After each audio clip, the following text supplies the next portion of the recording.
It is. You know, I do think that the draft is going to have a huge impact on this one because T1 did showcase against weaker teams, yes, that their bottom lane as well is like, okay, well, you want to play fire versus fire, you want to do that, we can win.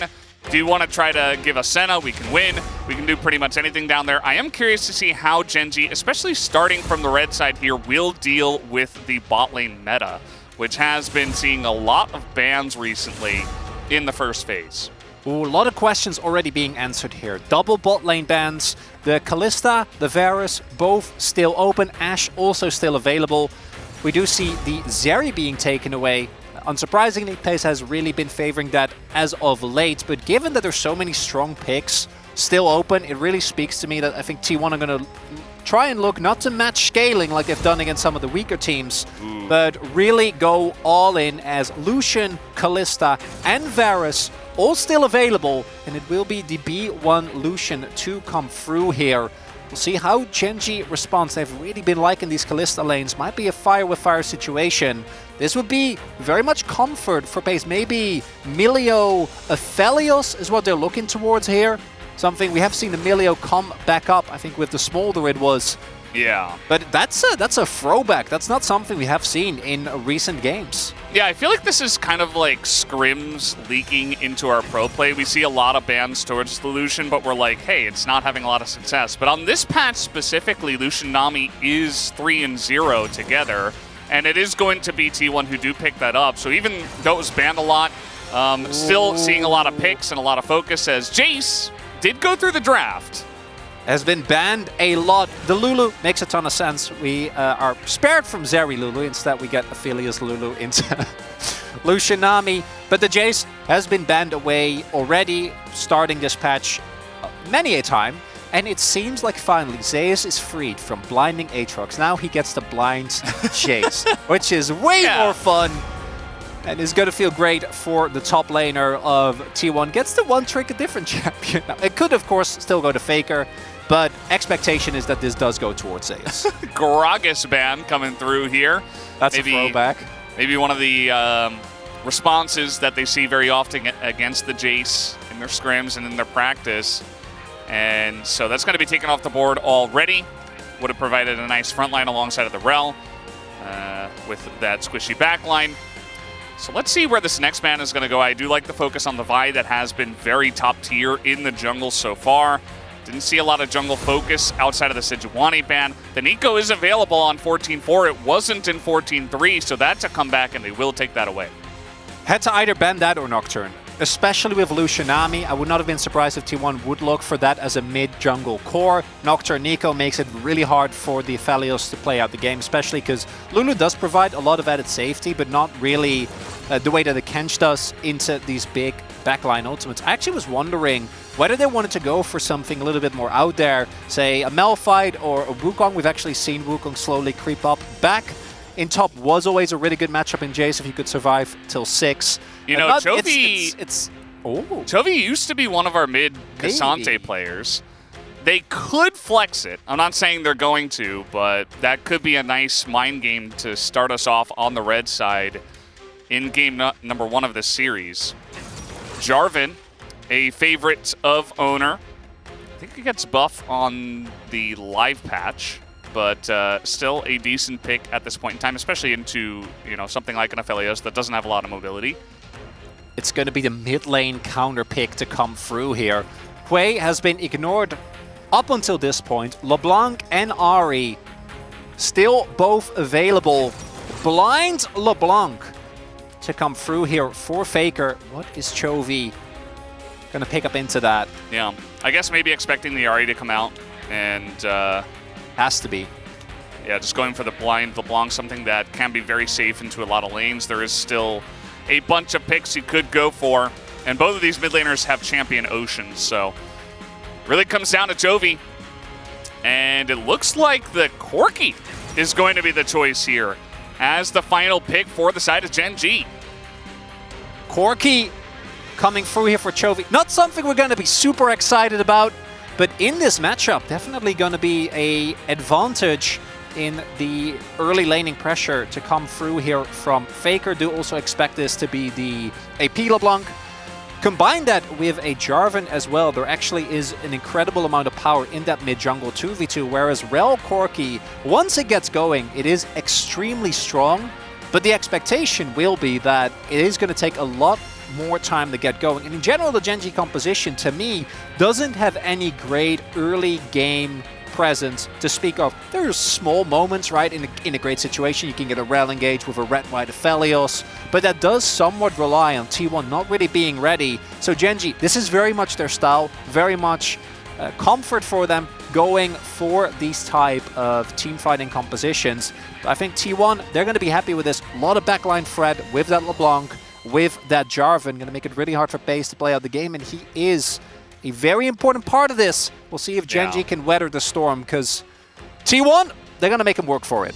I really do feel like T1 got an excellently comfortable draft. Oh, yeah. This is like they are in their flow state already. They come down to the blue side. Everything is working together really nicely as a team. The composition works well together. It's comfort picks across the board. And we'll see if they can control that early game, or will Gen G scale up as we hop into the Rift for game number 1.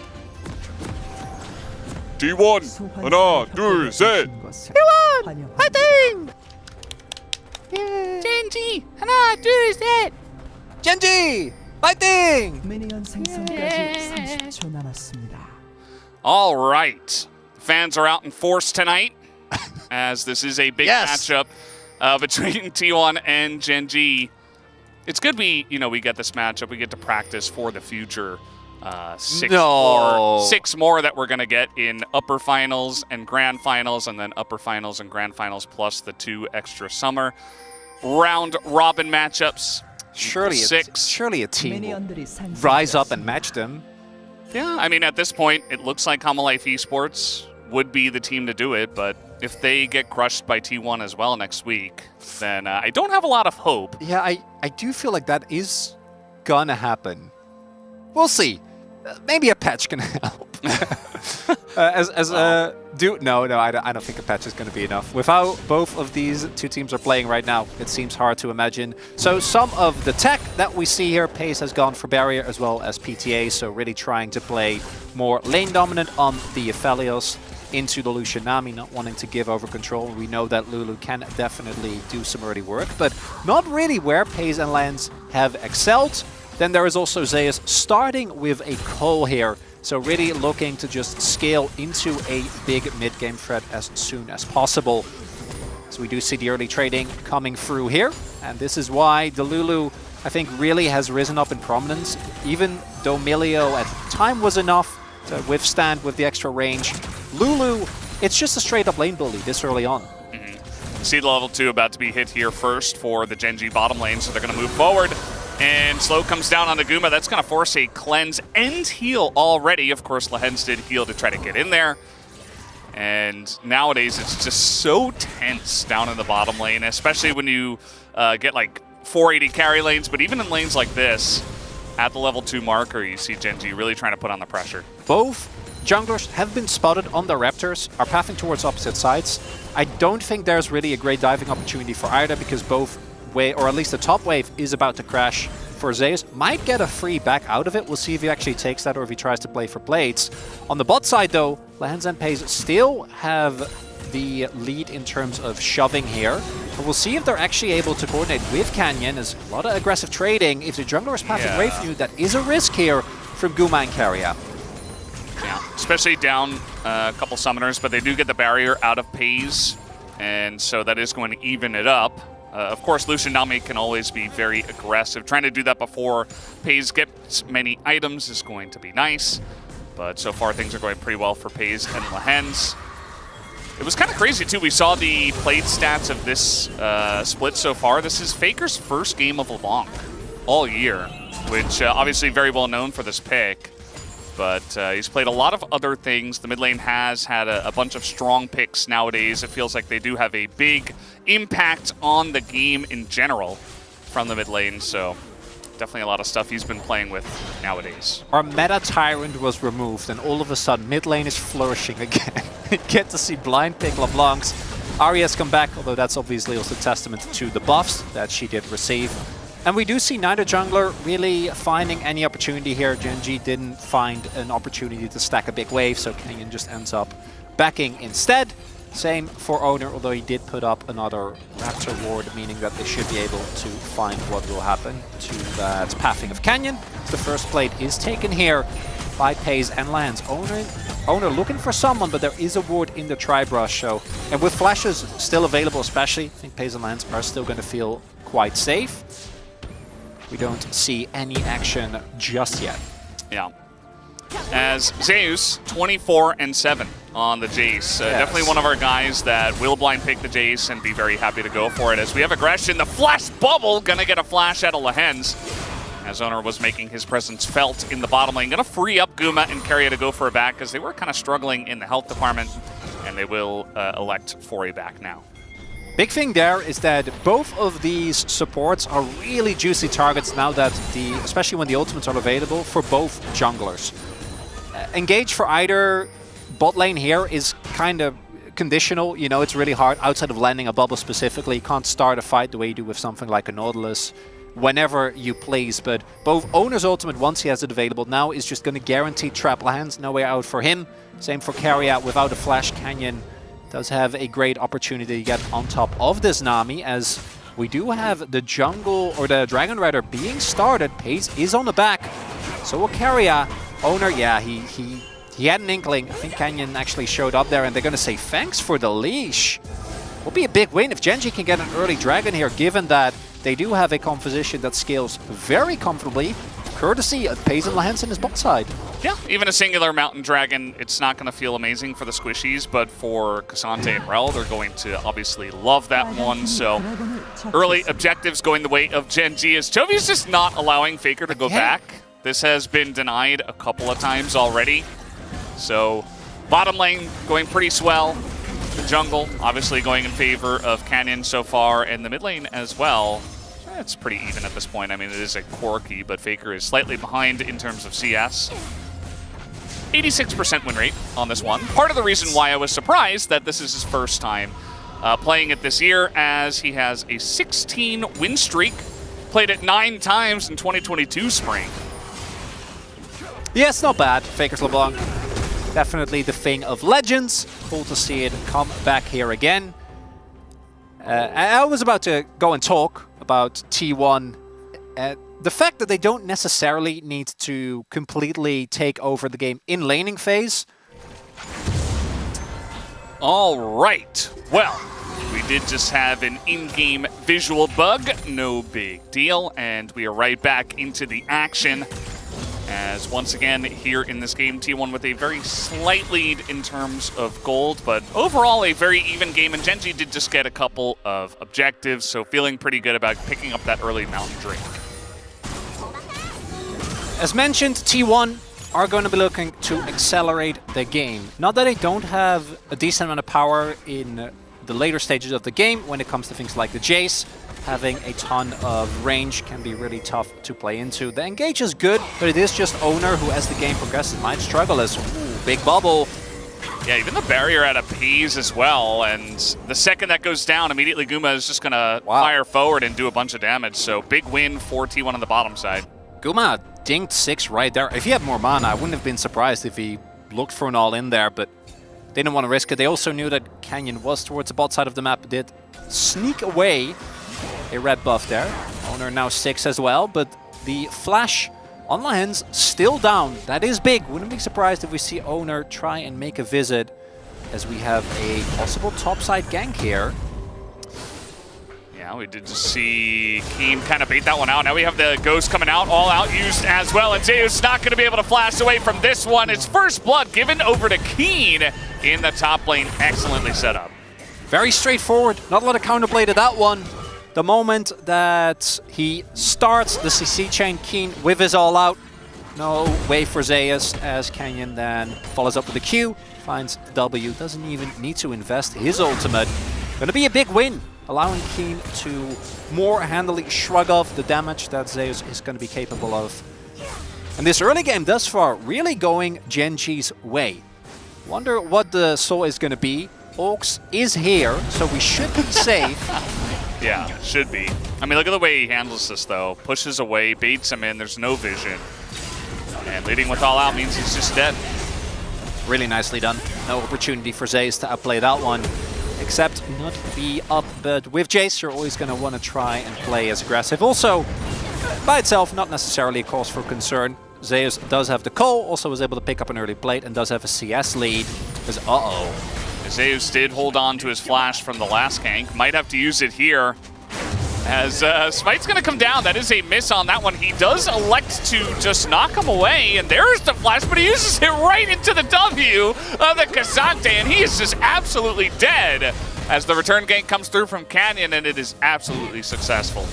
T1 better hope. The O2 power spike holds up as well on Jace as it does on Aatrox, because right now, Genji going to be feeling amazing. Canyon, first item, Knight's Vow, spending the gold from that assist.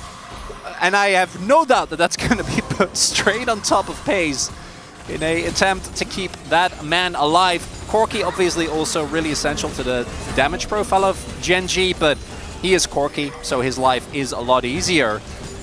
Early game looking great here for Genji and T1. No calls for grave concern, but I do think they have to start either stacking dragons, pick up some early grubs when they respawn, or get towards a Herald. Because if they just let this game go to mid to late with Genji in their pure comfort zone, with great engage, and a Aphelios Corki... yeah, I know that one. I mean, there have been like back and forths in the bottom lane and stuff, but the early game impact from Canyon has been huge. Speaking of which, he comes down bot to give Knight's Vow, and also just to make his presence felt, as they are going to try to make a play for this dragon, no doubt, here in 12 seconds. Chovy has the package. And this should be a pretty nice setup for Genji, you would imagine. Especially with the backing here of Guma and Keria, taking a massive amount of damage just to try to fight for a control ward. Not going to feel good about that one. Canyon starts it up now with package available. We'll see if T1 actually wants to go for this. Due to the ganks, Keen already sitting on a completed item, as well as the steel caps. Quite strong. Owner might look for a steal here. Yeah, Faker backing on a ward, but Chovy actually stopped his back, so Faker's like, maybe we just try to stop this one as the tidal wave comes through. It's a Rel. You're never going to steal that one away. And there you go. It's another Drake over to Genji. We have Ocean Soul coming through. And the Ocean Rift, but still Genji got to be happy about stacking those early Drakes. Chovy not taking any risks there. Obviously didn't know whether or not Owner was in the brush, so uses his package defensively. Fight this a little bit, but you see Owner uses his combo just for harass rather than going in, so not committing to this one. Yeah, I don't think going for the double sums, Wildgrove, Knight Vowed up pays when they know and Rel is there really is the way to go. So they decide the better of it. Already early Drake stacking for Genji. I was really going into this game thinking that Genji should be happy if they are able to get a single Drake.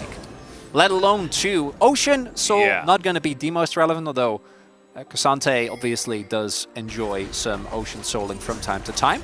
And for T1, it would actually be quite good to deal with some of the Corki poke if they can pick up multiple of these Drakes as... Oh, there's the Gravitum. And a TP behind them. Guma and Keria in so much trouble as Guma will be left to the fishes. They give this kill to Paze as well. And look at this. Zeus nearly dies. We do have Owner up in the top lane, but I don't think you're ever getting Keen. Goes back and gets the max range knockup. And Keen in the 1v2 picks up his third kill. You're not allowed to win both sides of the map at the same time. It's not a thing, Veldis. Genji are redefining what is a thing right now in this game, I think. Oh, that is painful. Not only, so started up on the bot side, great ult from Pace, sets up for Canyon. They're able to take down Guma, but then simultaneously, Keen turns around a 1v2. He's 2 levels up. This is a fed Cassante. And I was like, why don't we get something cool? Why don't we get Malphite? He doesn't need Malphite, clearly, as all starts off with the purple ultimate here. The TP as well. I don't even know if they needed to invest that, but because Faker is on the back, not able to get any pressure in mid, Chovy doesn't really end up paying for it. And then Keen going in here is definitely a big risk, but you know what? It's just hilarious, especially Cassante getting extra tankiness. That was a very nice play, by the way, to finish it off. From Keen, Zeus not respecting the range of the Cassante in the all-out. But he's just so tanky. Like, Zeus does 0 damage. He almost did negative damage to Keen. He's lethality into Iceborne Gauntlet, Plate and Steel gaps Cassante, who's up a level. You're never gonna kill him. And Owner is also AD. Yeah. You know, Jarvan's passive, it's nice, but it's not going to help you get through that. And Gen G just completely running away with the early game with a composition that has a scaling advantage. Yeah. Yeah. You remember the old days of just going for, like, Zeri and an Azir, and you just win the early game anyway, and... Yeah. Yeah, I remember a certain team that was pretty good at doing that. They were. And kind of doing it here. In many Gen G. iterations as well. This goes back to like 2021. Yeah. So now Faker gonna match Keen, who doesn't have a lot of MR, but I don't think he really cares, because the Cassante is so large. I mean, this guy is gigantic at this point. T1 have gotten 1 grub. That's it. Yeah. Well, they're gonna plate, I guess, on top side. I don't know about the bot side plates, but I do know that Zeus got 1. That's about it, though. Yeah, doesn't really count for much at all. And you see Jovi up a level as well.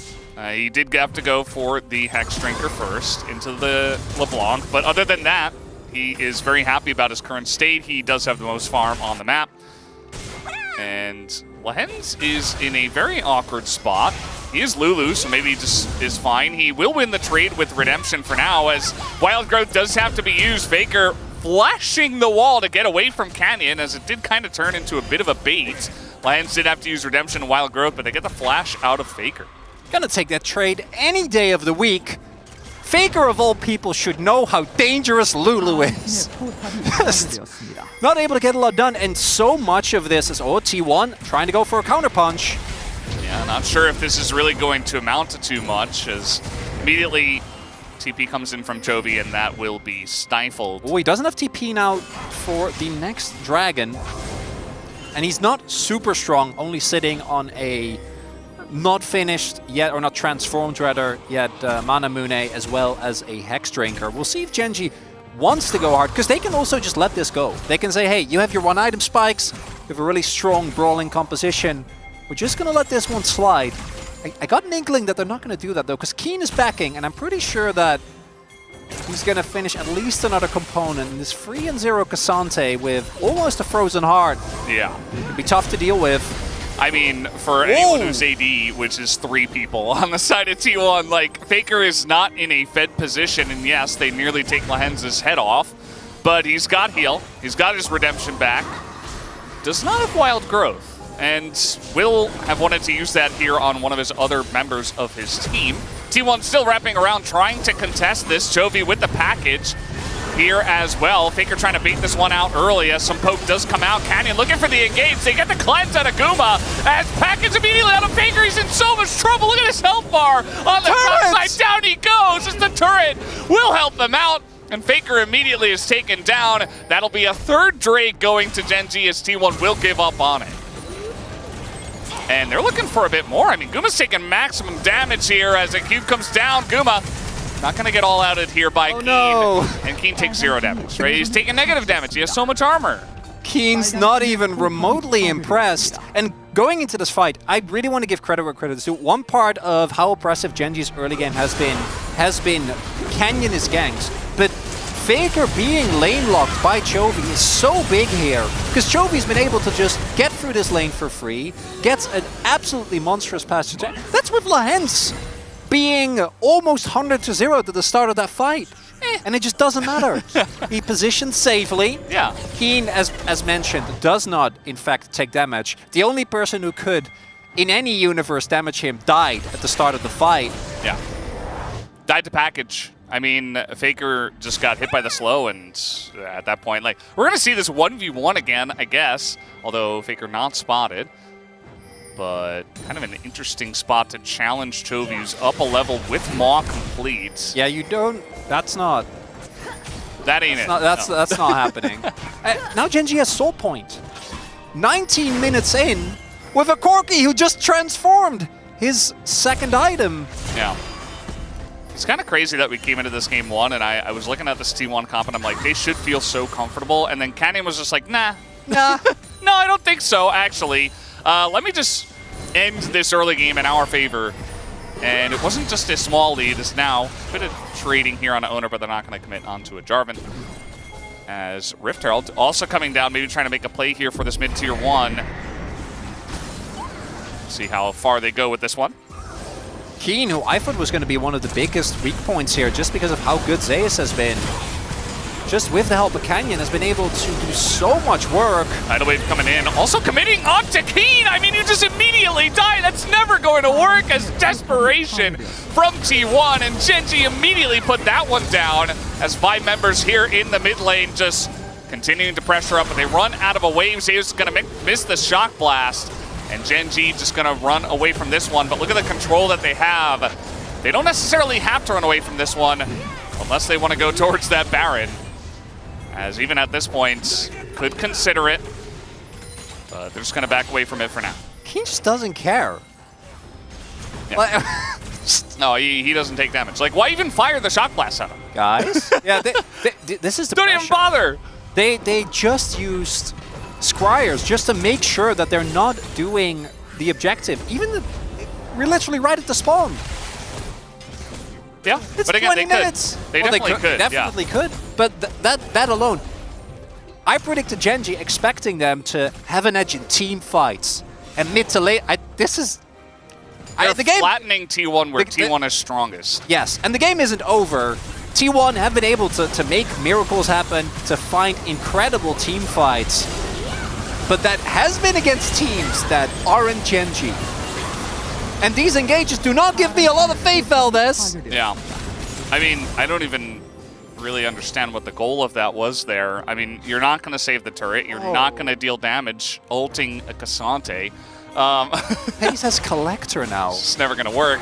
As Owner now in a bit of trouble, they are keeping hold of this river. There's one ward that someone put down there in the river that should give them a bit of information, but at this point, Genji have a chokehold on this part of the map. Canyon really seems to have taken to heart the fact that jungle is actually support. Support is the role that gets resources. And you are a utility bot. So he bit the bullet. I don't love Familiar. I don't feel like it's actually needed. Would have much rather seen a different tank item as opposed to Formula. Yeah, like Locket, right? Yeah, exactly. Tank support item. Looking at what T1 have, I don't think the Grievous Wounds really is of that much value. I feel like you get more value out of even something like a Rendwins, especially with Rel being able to utilize the slow offensively. But at the same time, as long as Pace stays alive, they're going to be fine, and Trophy's about to hit his third item spike. Yeah. Not going to have it for the fight, but this is T1's final stand. If they don't win this fight, if the Mountain Soul goes over to Keen, who is 3-0 and already has 2 items finished, like, he's never going to die. It's Lucian and LeBlanc. Yeah. They already don't deal damage. The Ocean Soul is going to help out even more. And you see that Genji is setting up for this one. Keen in the top side. And yes, they can deal damage to the squishies. You see that T1 are trying to do that, but you get close to the sun, you're probably going to get burned, as we did see there. Keen is going to TP pretty early on this one. He's going to take a decent amount of damage. Got to be careful about just taking free damage after all. As I think that was a Shock Blast into Keen. I don't even see his health bar move.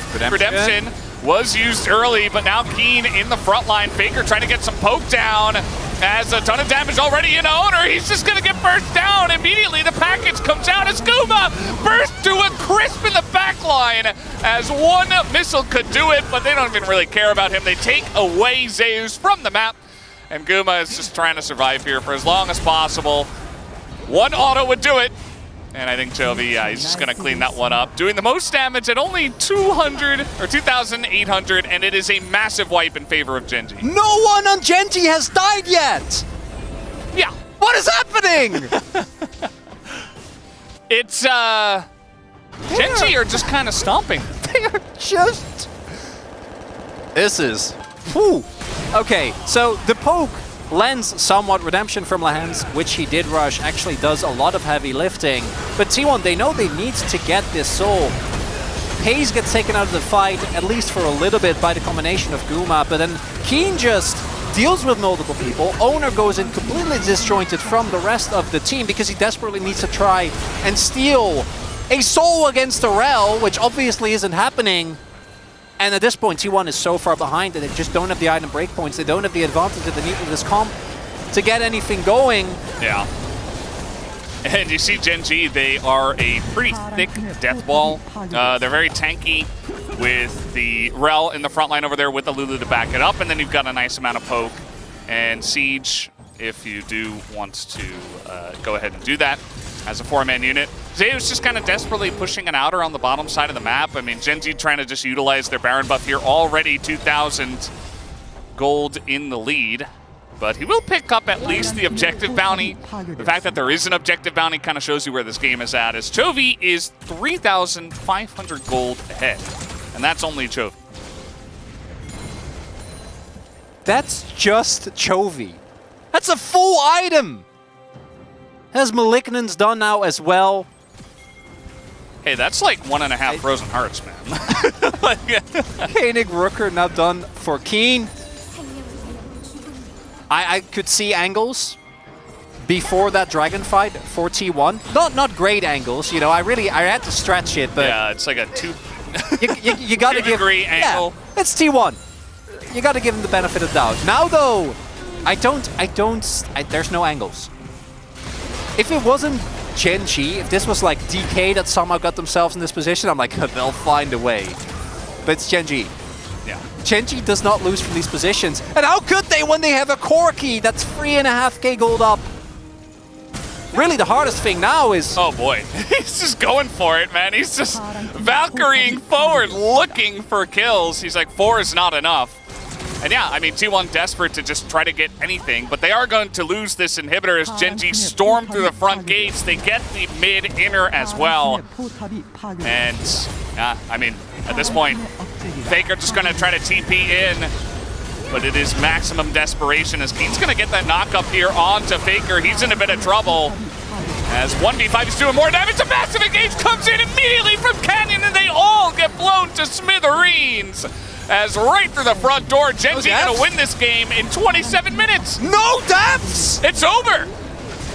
No deaths, 12 kills, make it 13. This first game is an absolute flattening from Gen G. As Chovy's gonna pick up his 7th kill. They wanna get him legendary. It's not gonna happen, they don't care. And not get gapped so hard in the jungle could help as well. But, yeah, I think it just came down to the execution. Gen G were just the better team in that first one. As going into game number 2, draft doesn't seem to be changing up just yet. Want to echo with the space set as well. There is, the Aphelios ban here towards Pays. Wonder if that'll change Gen G's decision to ban away not Lucian, if they want to go for Lucian with the Aphelios now out of the option. No, still going to just be Ashe. Lucian available here for Guma and Keria. Yep, he's going to do it. You saw the nod. And again, I think that's fine. It was pretty interesting that we did see the response of Aphelios Lulu and no look at the Kalista at all. I thought we would definitely see the Kalista if it was available, even though, of course, Kalista and Varus did receive some slight taps. They are still very strong. And that might be the choice here for Pays this time around, or maybe even Lahens. Although, I think Keria is the only one to play that in the support role this split. But it will be the Kalista regardless. Lahens is definitely a mad genius when it comes to his picks, but it just doesn't feel like his specific flavor of madness. Expect maybe just another Renata. The Rel pick away I did really love. I hope they just repeat that here, not only because Canyon obviously had an incredible game 1, but also because it is one of Owner's best picks. It's the pick that he has really excelled on in recent times. He's not going to be available here. Maybe T1 wants to try and pivot away, pick up something like an early Lee Sin, still get a power pick over Nami. Obviously a necessity. Jace was the pickup last time around. I can only imagine that that's going to be swapped this time. As, okay, Poppy Nami it is. Yeah, I mean, potentially very good into what you're looking at. Very low range, and the Rel engage as well can be countered pretty decently by Poppy, as well as Nami. Like, Nami should have some effect. We didn't really get to see it much in Game 1, but especially with the Poppy as well, should help out a bit there as Renata Glask. A very popular lane alongside of the Kalista. No surprise it comes out here. Generally considered, barring some specific variations where T1, you know, have taken the Kalista support, if you go for really out there stuff, the most lane dominant and the best in these early all-ins. Not a style that we've seen Gen.G play a ton of. We have seen some pace Kalista games. That's where him and Lions have been able to get the better hands, but obviously still very far behind in duo kills compared to Guma and Karya, who were leading by a pretty ridiculous margin prior to this series. Aatrox's already gonna get taken away. Gen.G not allowing Zeus to pivot back to what he has been so successful on in recent matches. Well, let's see where the bans go. Do you take away this Cassante? Yes. I feel like this should just be a staple, especially if you are the blue side, because it can be picked on 4, it can be picked on 5, even if you want to wait and see and maybe go for a counter pick, but then you just end up picking Cassante as anyway on the red side.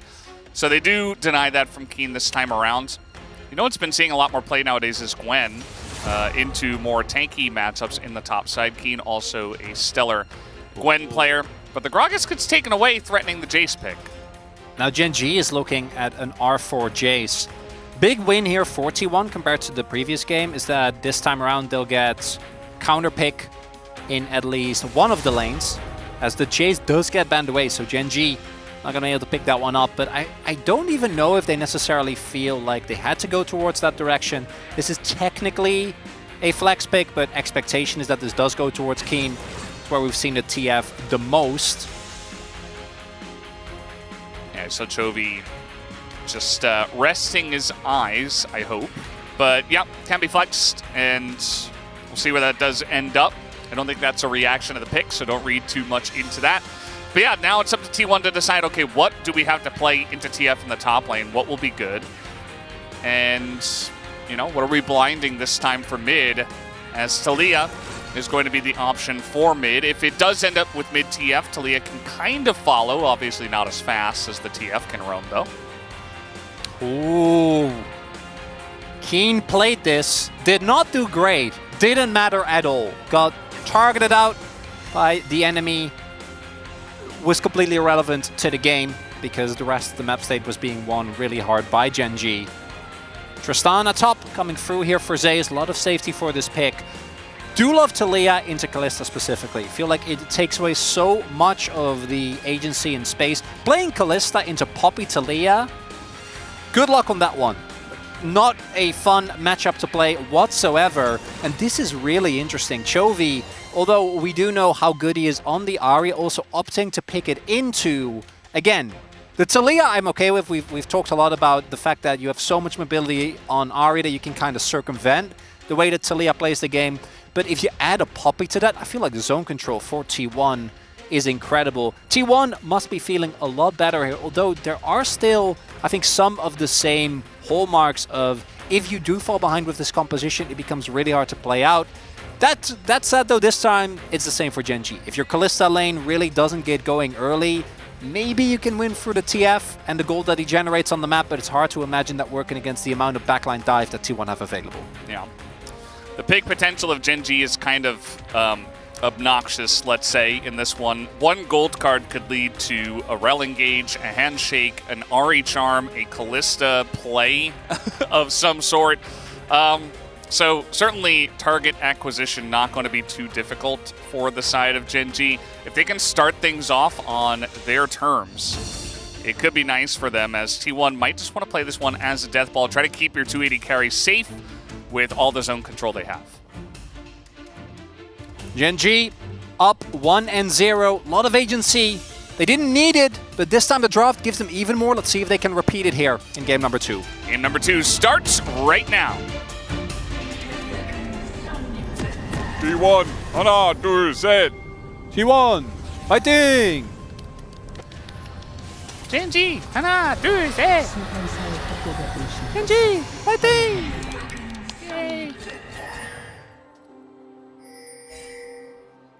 Game number 2. And I really hope that we go to game 3, because if this is a 2-0 stomp from Genji, I mean, all power to them. A great team. I'm sure they'll deserve it, but that does deny us from the action we were looking not what for. we want. We don't want a 2-0 stomp. We kind of wanted this to be a back-and-forth close battle. Already game 1 was like a 27-minute stomp fest with 0 kills to T1. So, hoping for a bit of a closer game, at least for game 2 to start. Although, it can't be as bad as game number 1, right? Valdez? that was looking a little bit scary, but Owner is going to read the situation and back away. I thought maybe they were going to get caught there, but doesn't amount to too much. Canyon, though, maybe trying to invade here. Looks like it. We want to highlight as well that Keen has gone for exhaust here. Obviously, Zeus gonna be very happy, try and look for these early all-ins. Tristana in general, until you get to the later stage of the game, really gonna be reliant on jumping on top of you to both win trades and look for all-in windows.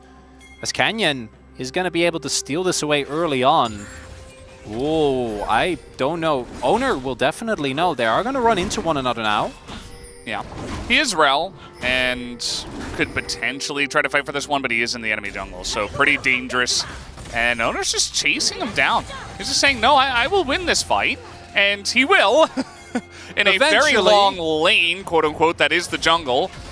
But Canyon is just going to get away here to the disengage cone and threaten it, and in fact disengage over to his blue. Big thing there is that Owner doesn't have red buff, so it's really hard to maintain a consistent level of sticking power, and it's also Rel. So yes, Poppy has a lot of potential damage, but you are really relying on hitting your stun. And the bot lane was not winning in the early prior war, which isn't surprising, given that it's Kalista and Renata. But it does mean that you do struggle in trying to extend this chase. So Owner will be answering back as we do look at the win rate, unsurprisingly for Kalista, looking quite good thus far in spring. Yep. Our Kalista players here in the LCK are top tier. Just excellent at this pick in general, and a lot of big names there on that list in the 7-game winning streak. Twisted Fate itself in the top lane alone is 7-1. Only Dindin falling on this pick.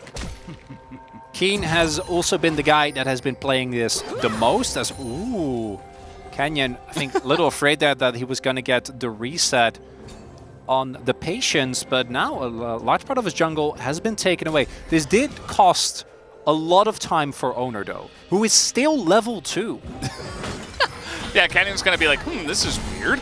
To find you here at level 2 after taking my jungle away. He doesn't have top prio, though. Maybe have an early skirmish. Trophy's on his way. Spike comes in, but a double knockup now on both of the T1 members. Double stun as well as the cleanse is utilized by Zeus to get away. But still a win here for the side of Genji in the 2v2 as Flash, a handshake is going to miss. As Guma just dashes away from that one. Cleanse utilized here from Pays. They're trying to get on top of this Nami, but Pays getting pretty low. Still going in on this one as the bailout is available, and he will get it as First Blood goes to Pays, and he's looking for a bit more as the double hit from the Lucian is enough to take it out, and Guma just barely... Oh no, he dashes back in, and Lehens is going to pick up the kill. When that started out, you look at it and you go, oh, Pace, my boy, what are you doing? But the bailout value initially looks to be enough. It did feel like they could have maybe backed off after that, and they didn't, and neither did Guma. A multi-man fight to the death, the brawling in bot lane coming through big, but it's Genji that ends up being the big victor. A kill and assist for both Pace and Lehens. Whereas, yeah, Guma picked up a kill himself as well, and this is able to pick up most of this wave. As we take another looker, this is why Renata or Kalista, one of the two generally always gets banned away, because you can see here as well the confidence. Great cleanses here from either side, and Pace's health bar is but an illusion.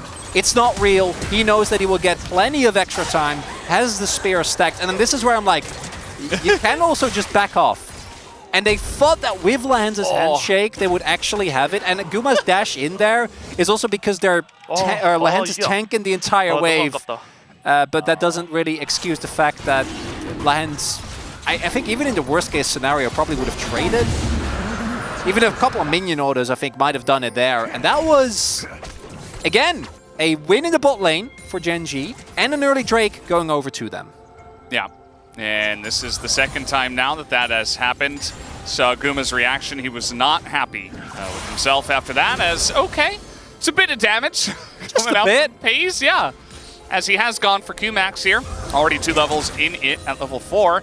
Owner is waiting for a bit of a gank. All summoners down in the bottom side. This is going to be pretty rough for Pays, but do they have the chasing power? Nice bubble here on a Pays, but again, I mean, you're not really doing much here, level 4 as Poppy, so not going to be able to extend that trade. Also see the jungle farm has actually equalized here. Yeah, Halo Blades, early Dirk, as well as the Q-Max, as you mentioned, the poke from Hayes. Absolutely lethal sets up for these type of all-ins. Due to Pace, Dying Lands also has an experience lead, which we don't see too often, but feels very fitting for the relationship that we've seen between Pace and Lahens, where it's Lahens just chastising him for, no, come on, Pace, you gotta do better. Yeah. Gotta step it up.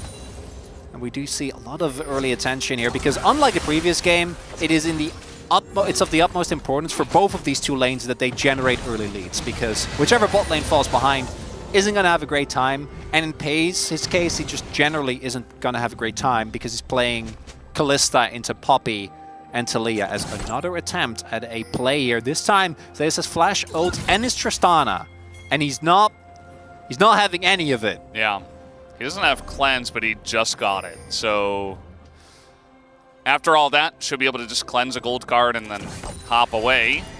I don't imagine this should have much success. As Chovy's going to get caught in the river, has to dash away from this one. Does go back into Owner, trying to bait this fight out, as Owner will take a massive amount of damage with the True Shot as well. But Zeus is going to win the 1v1 in the top lane, so now T1 looking to continue on this one. Zeus is going to hop away, and now Canyon in a really rough spot. Has to flash, but doesn't have any follow-up in terms of damage. He's going to go down as well. That's a very nice charm here from Chovy, trying to buy himself some time. Seismic Shove is going to be critical here from Faker, as he's just going to get the flash out of Chovy. A big win for T1 in the trade on the top side of the map.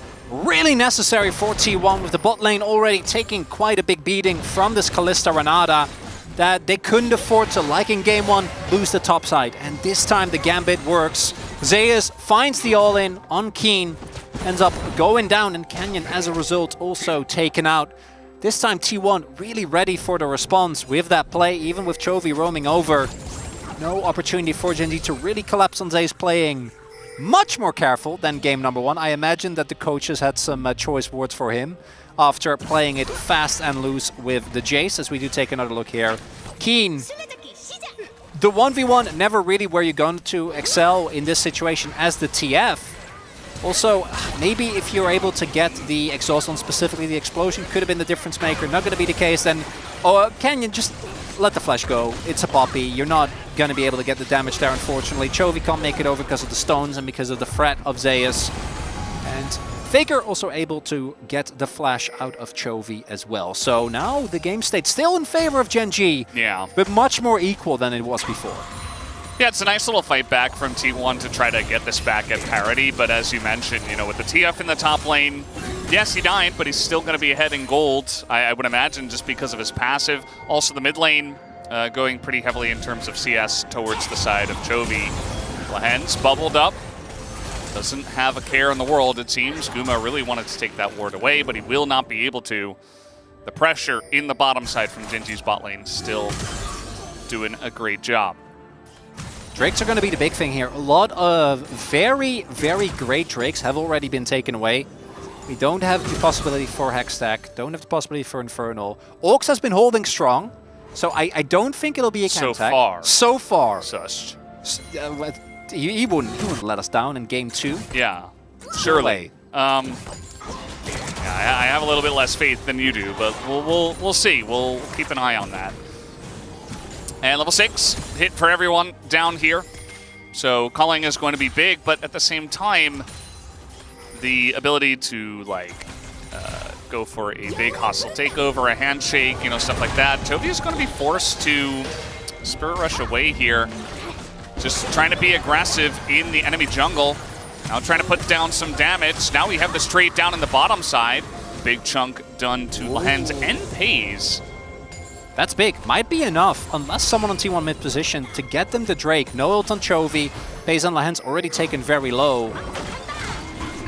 Looks like Genji still wants to look for a contest. Faker's a little bit low on mana, but outside of that, he's gonna get a ton of build-out value here if they want to win. Oh, Lehends, he is gonna dodge that bubble, and now the engage comes in with the Magnet Storm, but they're so low on the side of Genji. Owner, though, is being chipped away. The Fate's Call is going to get that kill onto Owner here, as now Faker's getting pretty low himself, but Canyon went so deep for that play, as eventually Faker will be taken out. Chovy still no ultimate ability, so he will go down as well.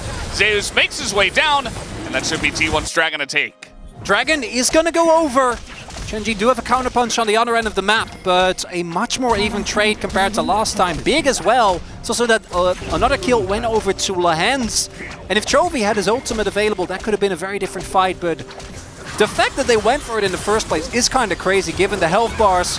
But they have the confidence. The handshake is nice. The double knockup, absolutely pivotal there.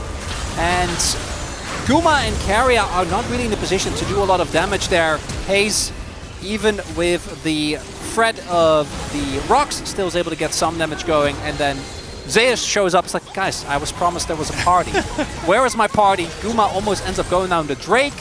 Doesn't end up coming through. But unlike any of the previous plays, yes, the Drake went over, as we do have a Cloud Soul. Very happy about that. Nice. Keen did just get, like, what, 3 blades in topside, and I think he was also behind in CS to a certain extent, going to be feeling a lot better as Hayes actually went opportunity first. I hadn't discussed this yet, but kind of out there.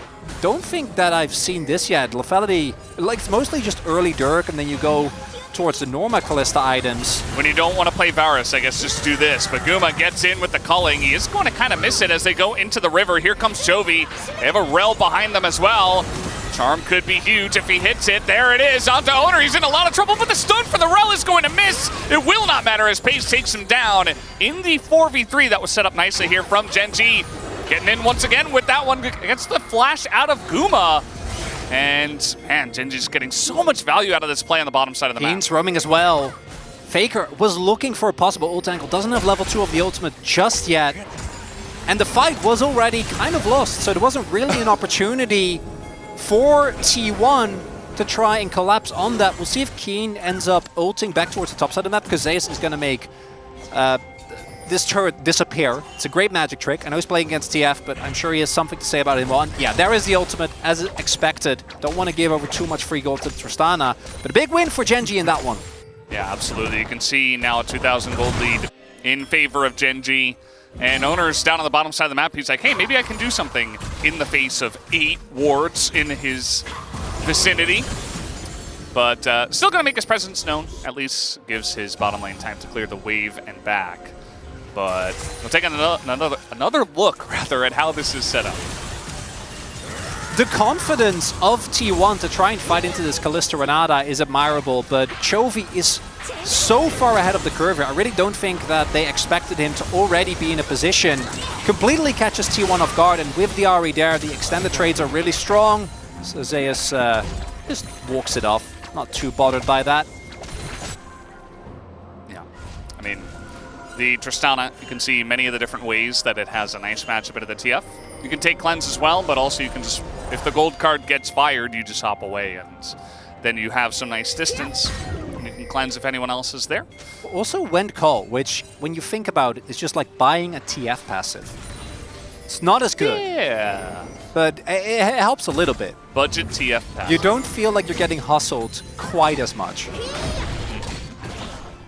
It's better than not having a call, I'd say, especially in that top lane that has been mostly just farming and clearing waves. It also looks like in one game we're going to get both Twisted Fate and Twisted Flution.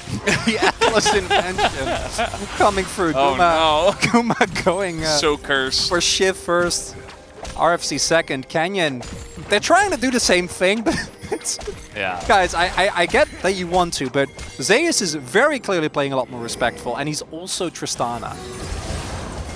It's kind of funny that we saw the biggest gold gap was in the support role, as Lahens has 2 kills, 3 assists, no deaths. Wait, they also have double Knights. Genji's really just, this item's broken. We're gonna buy it on as many people as possible. So, Ow. both Pace as well as Keen are protected by their respective Knights, as we might have a fight for Herald here, Valdez.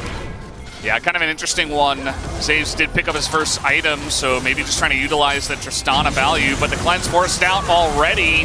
And a knock away from Owner, but the timing is totally off. I mean, look at this. Now, Chovy can re-engage. They get the flash at a Keen, but total control of the river right now does go towards Gen G, and Chovy is not done with this yet.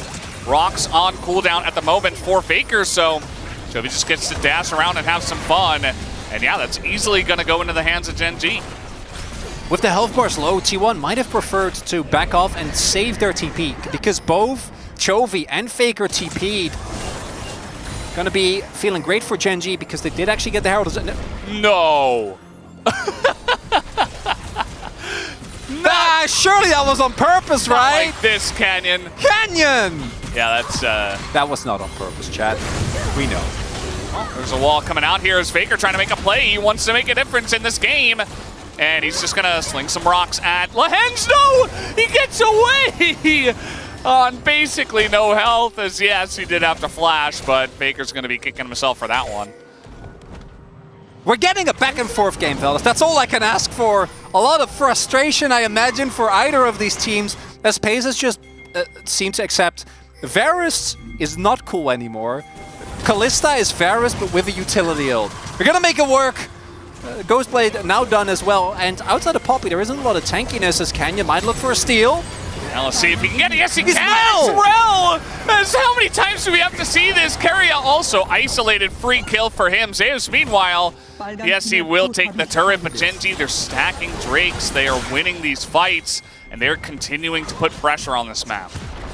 Pace, going to be at the very least doing a lot of damage. Guma, I think, should be able to clear the wave here. But it is a cannon minion. Pace does not care. Imagine if that Q hit. The damage is, let's say, off the chain. It's problematic Let's for use that. T1. It's great for Gen G, who now did lose the topside turret, which I think is why the gold is still feeling relatively even. But the map control, you'd much rather have that mid lane turret. 2 Drake lead here for Gen G, because Canyon is Rel, and as you pointed, I feel like it's not a flip if you're playing in the Rel. It just isn't. It's heavily weighted towards the Rel. There was a small moment there where it went down to, I think, like 100, but obviously the Rel always going to have the advantage as he gets to time the smite with the exact timing of the Q. I think Jonah Strong just figured out that it had double Knight's Vow. And, I mean, you might as well. You've technically got 280 carries with the TF, so why not? Yeah. It feels pretty good. They had the Corki in the first game, which is not really an 80 carry, but a similar role, I suppose. Handshake, oh boy. Keria just caught out here once again. Guma just going to put some damage in. Well, Hen's relatively tanky with this itemization, so... Yeah, because of the combination of, like, he's Mercs, Knight's Vow, Kindle Gem, and Slay, so it actually is a pretty beefy Renata this time around. And it forces a flash out of Keria, making him much more susceptible to a possible engage.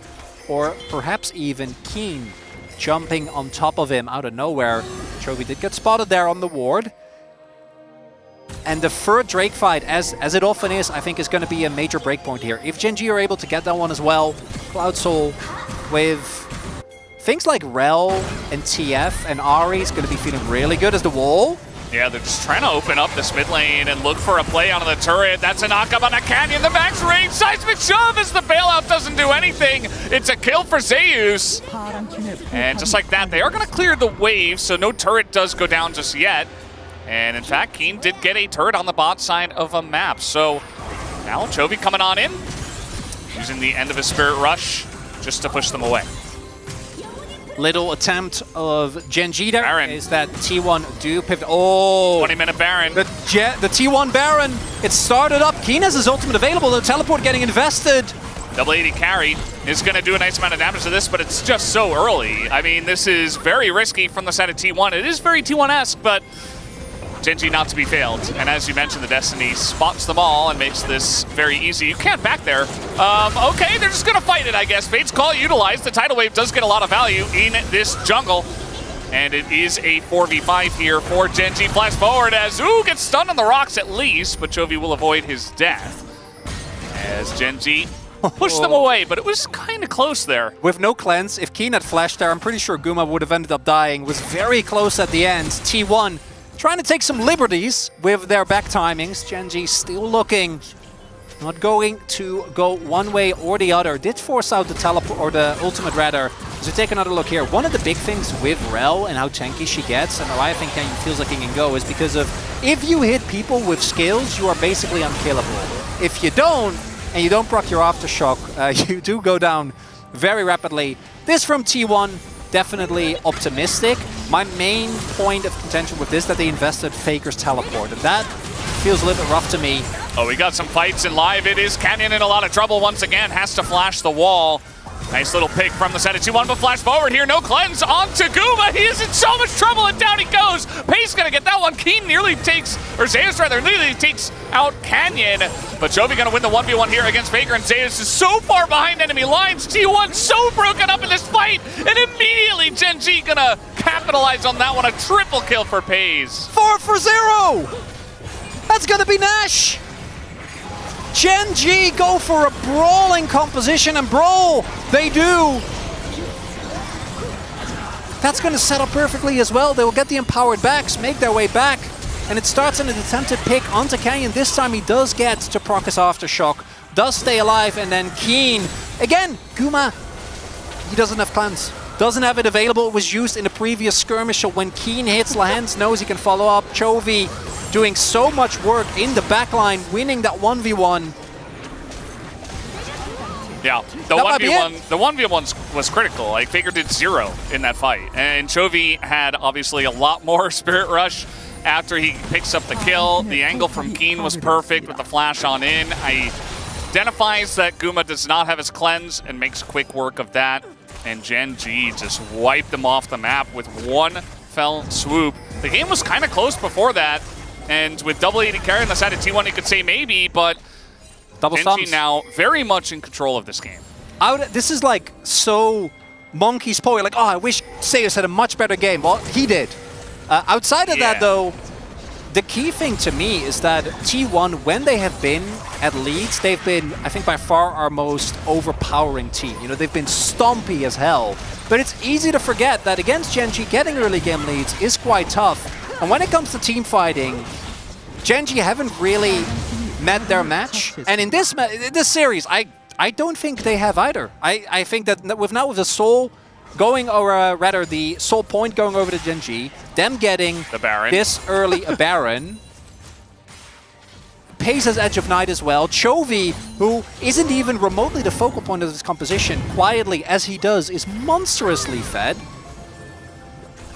Genji are about to just 2-0 T1, and Genji winning shouldn't be a surprise given how good this team is domestically, but in this fashion, I am a bit baffled, Feldes. Yeah, I mean, it's a new year, a new roster. They look stronger than ever, and T1 have not matched them at all today. Was thinking that maybe in this early to mid-game we had a bit of a challenge. Nice 3-man knockback here as Lahens and Keen are in a bit of trouble. Kennemin's going to help block some of that culling. And they do get pushed away for now, but Genji's still in the driver's seat.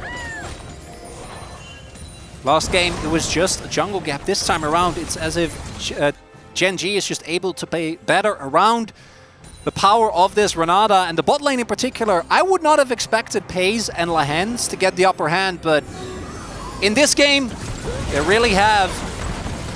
The Baron buff about to time out, but the Red Bull Baron power play still 3k here, full map control. And map control with an Ahri that's up a level and up a kill and a bunch of CS and a TF, you're gonna be feeling quite good. This time, there's just not enough damage. As Owner doesn't do much. I mean, he does have a Sunfire. Don't let Ox hear me. But, yeah, just not enough, even in the 2v1. And Genji just going to utilize the end of the Baron buff and back away. It's 6,000 gold plus for the side of Genji in terms of the lead. Pays is immensely fed. We have Chovy even going for the Banshee Veil next, just in case. Doesn't want to get picked off as he is level 16, the highest level by far, 2 levels ahead of both solo laners on the side of T1. And I don't think anyone's ever going to match him in this game unless it goes very late, which Genji don't seem to have any intention of letting this one go much later. Don't think they should, as the gold will equalize eventually. The shredding of resistances might be on Owner. Owner. He's just going to try to run through this one. He does have to utilize his flash, but yeah, now a wall comes down here. That's, yeah, Faker's just probably dead here, in a ton of trouble. He will flash and immediately dies. Looking for an opportunistic angle, but it's actually Chovy who has found the angles so much more often in this game. Genji get the pick. Chovy's charms, man. Second time he charms Faker off the wall that I have noticed in this game. And Faker was looking to hop. You can, with the Taliyah, hop back towards your turret. You can hop over small walls.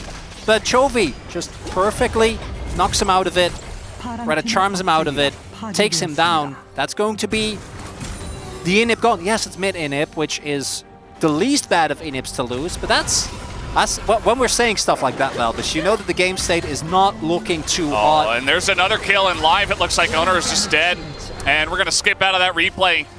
You know, we wished for a close series, but instead it's Genji just absolutely pummeling them to the ground. It just ends up being it's not even close. Not much of a competitive game or series at all. And you know, I'm sorry it's not more hype, but I guess we just got to bask in the glory. Yeah, this charm. The timing, it's also max range. I mean, Faker's like, yeah, I could probably do this, hop over, it'll be fine. And yeah, to be fair, he's on the wall in a straight line, but the timing of it is just immaculate.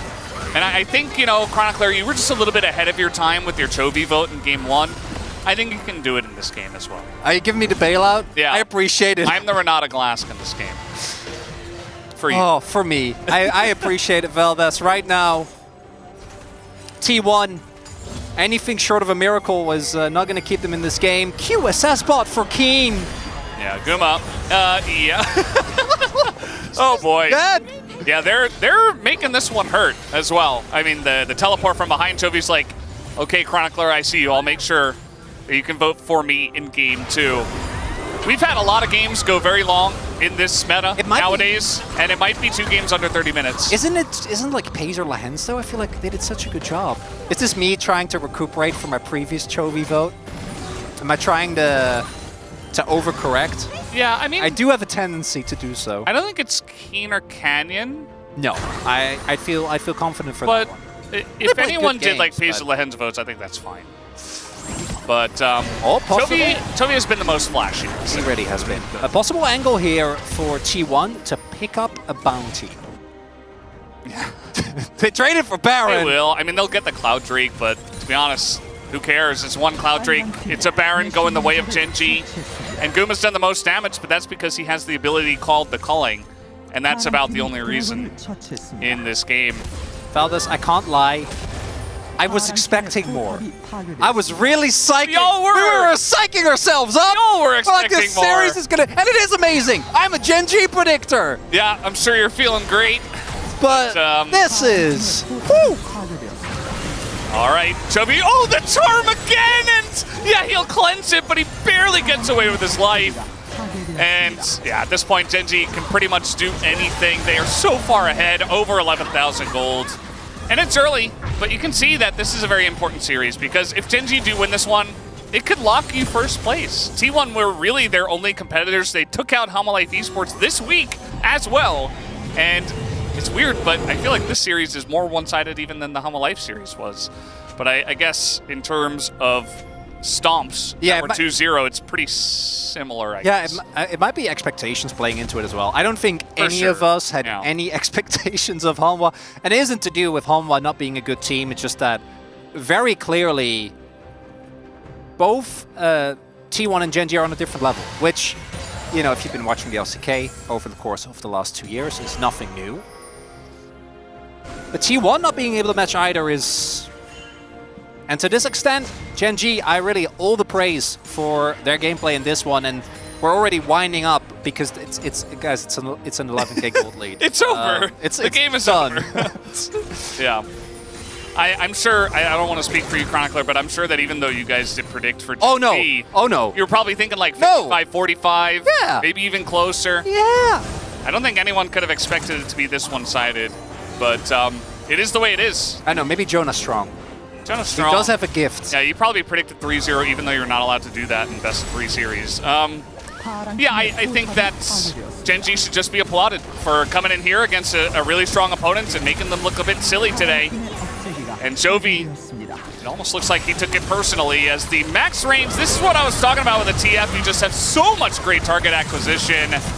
And you layer 1 gold card with the charm with anything, and somebody's going to die. There it is. The Railing Gates comes in, and Gen G, they want to end this game, and they want to end it now. The 2 Nexus turrets are going to go down as Gen G will absolutely clobber T1 in a 2-0 victory tonight. They're playing with their food, just as we've seen Gen G and T1 do many a time. But tonight, it is all Gen G all the way as they